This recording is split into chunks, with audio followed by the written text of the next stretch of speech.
2, 3.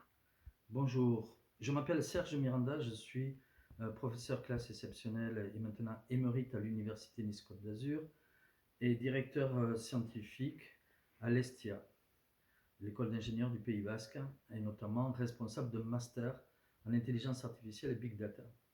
J'ai eu le plaisir de connaître Taïn il y a plus d'une vingtaine d'années quand il était mon étudiant à Madagascar, de notre master de l'Université de Nice, délocalisé à Tana. Donc, ce qui m'a le plus surpris avec Taïn, c'est sa capacité créatrice d'innovation, puisqu'il a non seulement créé une société de services, mais aussi, et ça m'intéresse en premier lieu, une école d'ingénieurs, IT University, qui forme de bac à bac plus 5 des experts dont Madagascar va avoir grand besoin demain autour de l'économie numérique. Donc c'est un plaisir pour moi d'appuyer sa candidature à partir du moment où il a cette vision première de la transformation numérique d'une capitale au service de ses concitoyens. Et ça, c'est un enjeu majeur, non seulement pour Madagascar, mais pour l'Afrique. Et j'allais dire presque pour le reste du monde. Je connais quelques villes nouvelles qui ont cette stratégie de jouer la carte tout numérique, en offrant un Internet haut débit à chaque citoyen, mais je connais très peu de transformations numériques, et surtout pas en Afrique, de capital. Donc ce serait une première pour le continent africain, avec une valeur ajoutée attendue pour tous. Pour tous, quel serait aujourd'hui l'apport d'Internet haut débit à Tana, sans aucune zone blanche, sans aucune zone grise?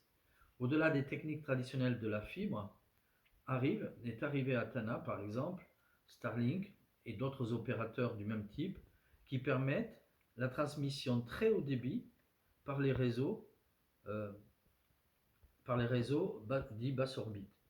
Et cet Internet haut débit non seulement sera utile pour Tana, mais pour tout Madagascar, puisque là il n'y aurait plus de zones défavorisées en termes d'accessibilité Internet.